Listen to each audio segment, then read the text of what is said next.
Здравейте! Намирам се пред Народно читалище Съзнание 1907 година, град Сливница, където ще започне 10-то юбилейно издание на Европейския фестивал на пътуващия театър, който ще продължи 8 вечери. Името на първата постановка е Маршрутка.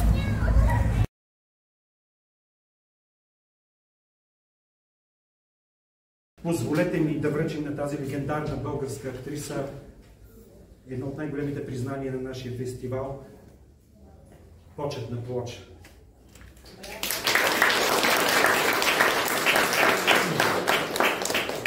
Освен, че изиграла прекрасни и легендарни роли в българското кино, тя знае как най-добре да приготви пиле по-етиопски, круше по-френски и ябълки по-български. Всяка година при откриването на такъв звезден гост и на поставянето на такава плоча ние четем и едно стихотворение с сгрешено ударение. Познавам не една актриса, от която студ те втриса. Но тази е огън, но тази е пламък и с нея не удряш на камък. И нека посоча, ще сложим тук нейната плоча. И даже ще кажа ура за Мария Статулова.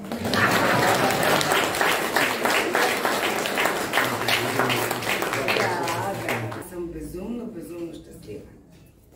Защото знам, че ще оставя една усмивка тук. И навсякъде и винаги. Това мога.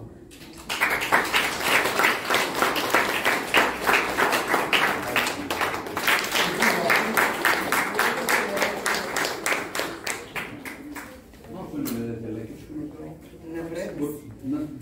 Обратното. Така, заради светлината. Така. Седи се.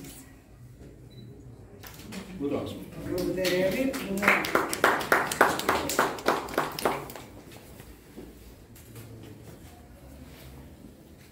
Това е великолепна приумица. Не знам кой първи се сети. Сигурно си ти ми. Не. Архитектор. И много е хубаво.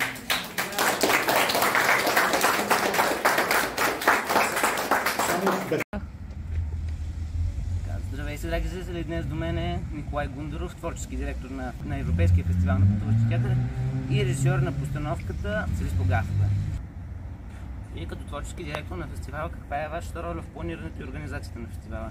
А може да ни преведете през процеса? Всеки фестивал има своите, как да кажа, работни и организационни страни. То е много така важно е да се направи добра селекция. Селекция, която да покаже някаква, как да кажа, да покрие театралните очаквания, да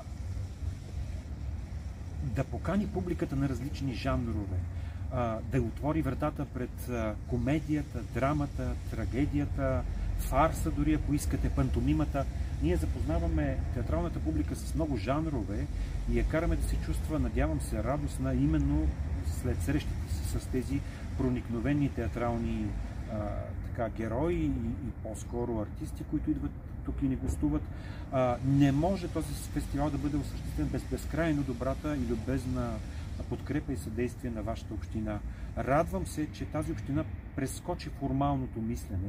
Този фестивал не е стерилен, хладен и бих казал в нещо така отчужден. Напротив, много често публиката се среща с любимите си артисти, общува с тях и Сливница направи всичко възможно това да се случи.